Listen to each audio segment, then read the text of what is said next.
नमस्कार दोस्तों, अगर आप पीएफ के मेंबर हैं, अपनी डेट ऑफ ज्वाइनिंग या फिर डेट ऑफ एग्जिट चेंज करना चाहते हैं तो इस वीडियो को कंप्लीट देख लीजिए। इस वीडियो में मैं आपको प्रैक्टिकली बताऊंगा कि आपको क्या क्या डॉक्यूमेंट लगाने पड़ सकते हैं। सारी चीज़ें जो मैं आपको बताऊंगा 100% प्रैक्टिकल होंगी। मैं पीएफ का काम करता हूं, पीएफ का कंसल्टेंट हूं।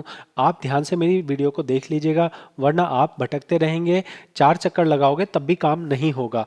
मैं जो कह रहा हूँ आपको प्रैक्टिकल डेमो दिखा के कह रहा हूँ। हम जा रहे हैं मेंबर होम में, हमने लॉगिन कर लिया।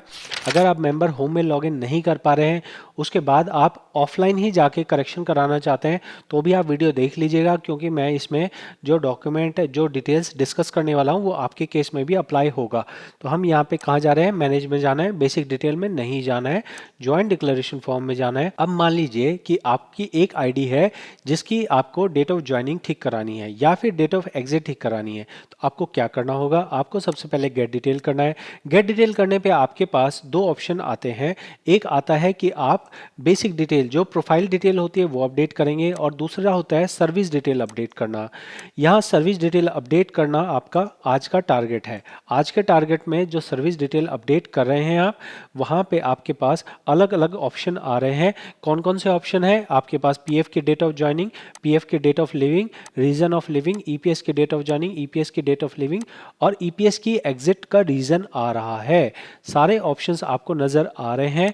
इन्हीं ऑप्शंस को आपको मॉडिफाई करने का ऑप्शन आपको इस्तेमाल करना है। तो सबसे पहले मैं आपको ये समझा दूं कि आपको ये जो ऑप्शंस मिल रहे हैं, ऐसा ऑप्शंस ऐसा नहीं है कि यहाँ आपने कोई चीज़ सिलेक्ट करी और वो तुरंत में आपकी करेक्शन हो गई। ये आप एक रिक्वेस्ट लगा रहे हैं, ये कंपनी के पास जाएगा, कंपनी फिर उसे, अगर कंपनी को अगर स्वीकार होगा तभी ये आगे पीएफ ऑफिस में जाएगा। मेन काम जो नेग्लेक्ट करने का है, जो रिजेक्ट करने का काम है, वो यहाँ जो पीएफ ऑफिस में अधिकारी बैठा है वो ही इस चीज़ को ज़्यादातर रिजेक्ट करेगा। 90% से ज़्यादा फॉर्म्स रिजेक्ट होने वाले हैं जो भी आप करेक्शन रिक्वेस्ट लगाते हैं। उसकी क्या वजह है, उसकी वजह है ये एसओपी। एसओपी का मतलब होता है स्टैंडर्ड ऑपरेटिंग प्रोसीजर। इस स्टैंडर्ड ऑपरेटिंग प्रोसीजर के अंदर बताया गया है कि जब कोई करेक्शन की जाएगी तो उसमें किन चीज़ों का ध्यान रखा जाएगा। ये डॉक्यूमेंट आपको नीचे डिस्क्रिप्शन में मिल जाएगा। फिलहाल मैं यहाँ आपको उस पेज पे लेके आ रहा हूँ जहाँ पे आपकी डेट ऑफ ज्वाइनिंग या डेट ऑफ लिविंग की बात की जा रही है। यहाँ अगर आप ध्यान से देखेंगे तो डेट ऑफ ज्वाइनिंग और date of leaving 7 number point पे लिखा हुआ है, और 7 नंबर पॉइंट पे लिख के कहा जा रहा है कि अगर आप डेट ऑफ ज्वाइनिंग चेंज करना चाहते हैं तो मेजर करेक्शन माना जाएगा अगर मेंबर एक्सपायर हो गया है, और माइनर करेक्शन माना जाएगा अगर मेंबर जिंदा है। आपने क्या समझा कि मान लो कि आपकी डेट ऑफ ज्वाइनिंग थी 1 मई 2024, ठीक है। अब आपको ये डेट ऑफ ज्वाइनिंग बदलनी है, मान लो आपको करनी है 1 मार्च 2024। तो आपकी ऐसा नहीं है कि भाई 2 महीने का करेक्शन है तो आपको माइनर माना जाएगा, नहीं। आप चाहे इस डेट ऑफ ज्वाइनिंग को 5 साल भी बदलना चाहें तो भी आप बदल सकते हैं, उसे माइनर करेक्शन ही माना जाएगा। अब आपके सामने ये चीज़ मैं यहाँ पे प्रूव करके दिखा रहा हूँ। मेजर और माइनर का फ़र्क मैंने अपनी पुरानी वीडियोस में बताया हुआ है, सारी प्लेलिस्ट बना रखी है, फादर नेम करेक्शन की, नेम करेक्शन की, डेट ऑफ बर्थ करेक्शन की, आप उन्हें भी देख सकते हैं। फिलहाल हमारा फोकस है कि डेट ऑफ ज्वाइनिंग और डेट ऑफ लिविंग में करेक्शन करने में किन चीज़ों का हम ध्यान रख रहे हैं। तो हमने ये समझ लिया कि भाई साहब, अगर मेंबर जिंदा है और वो कोई करेक्शन कर रहा है तो उसे माइनर करेक्शन ही कहा जाएगा।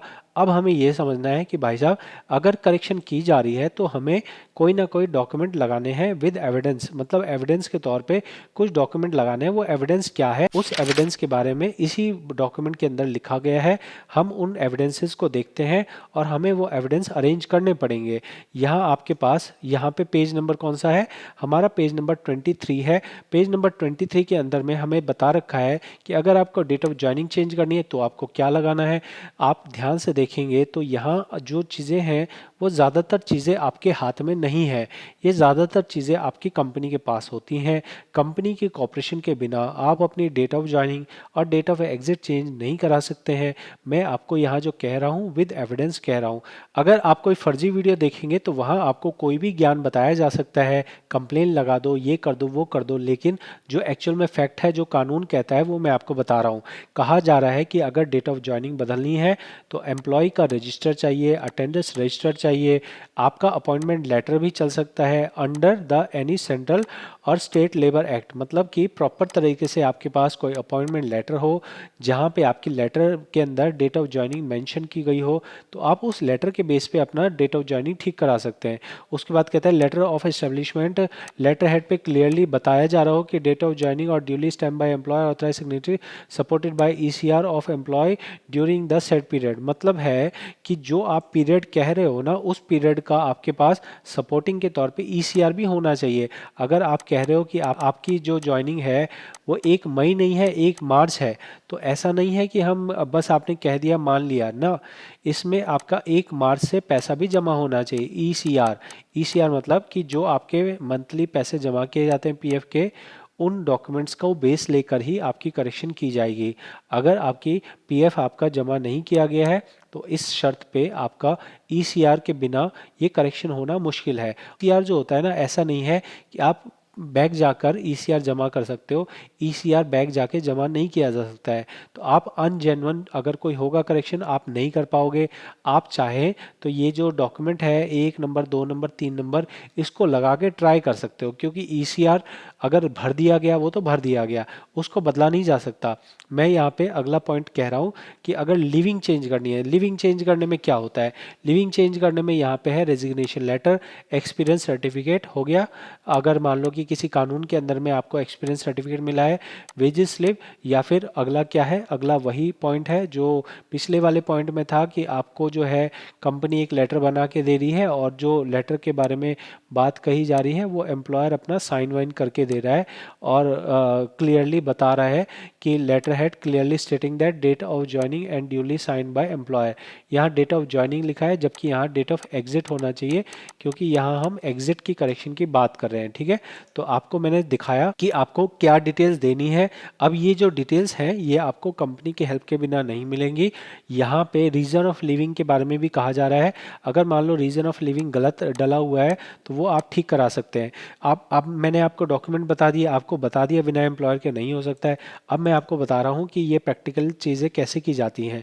फिजिकल अगर मान लो जो आप कर रहे हैं वो आप फिजिकल फॉर्म में कर रहे हैं, तो फिजिकल फॉर्म में इस तरह का एक लेटर होता है जिसे जॉइंट डिक्लेरेशन फॉर्म बोलते हैं। ये जॉइंट डिक्लेरेशन फॉर्म हम भरना सीखेंगे। पहले मैं आपको यहाँ पे इस जगह पे प्रोसेस दिखा देता हूँ। अब मान लो कि आपको डेट ऑफ ज्वाइनिंग चेंज करनी है, डेट ऑफ ज्वाइनिंग चेंज करनी है, तो देखो डेट ऑफ ज्वाइनिंग ईपीएफ भी चेंज करनी पड़ेगी, ईपीएस भी चेंज करनी पड़ेगी। अगर आपको ईपीएफ की एग्जिट डेट चेंज करनी है तो यहाँ भी करनी पड़ेगी, यहाँ भी करनी पड़ेगी। आपको पैरेलल चलना है। ठीक है, मान लो डेट ऑफ ज्वाइनिंग मैंने यहाँ क्या कर दिया, 2013 की जगह मान लो 2012 कर दिया, तो मेरे को यहाँ पे भी 2012 करना पड़ेगा।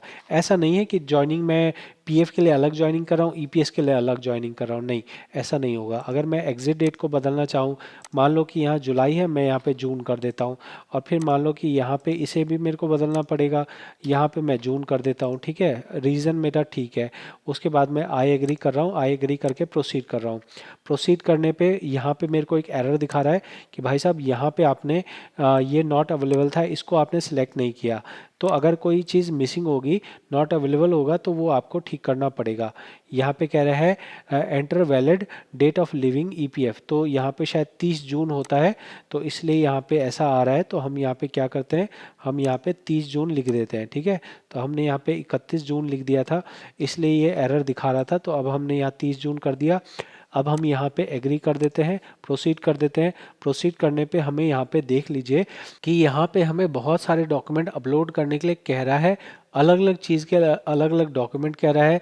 लेकिन यहाँ पे आप समझ के चलिए कि जो लिस्ट है वो ऑलरेडी यहाँ पे दी हुई है। तो ये लिस्ट जो है, ये डॉक्यूमेंट आपको कहाँ से मिलेगा? अटेंडेंस रजिस्टर आपके हाथ में तो नहीं होता, कंपनी के हाथ में होता है। कंपनी आपको अटेंडेंस रजिस्टर देगी। जब कंपनी ने अटेंडेंस रजिस्टर आपको दे दिया, मान लो शीट दे दी जहाँ पे आपकी अटेंडेंस लग रही है, अगर कंप्यूटर से बना है तो कंप्यूटर से एक्सेल शीट निकल के आती है, एक्सेल शीट का प्रिंट आउट आपको दे दिया, तो वो आपको पेज यहाँ लगाना है, वही पेज आपका यहाँ भी चल जाएगा। ठीक है, आप देख पा रहे हैं यहाँ पे चूज फाइल करने का आ रहा है ऑप्शन। आप एक जगह अपलोड करेंगे तो आपको यहाँ अपलोड करने की ज़रूरत नहीं पड़ेगी। ओके, समझ गए।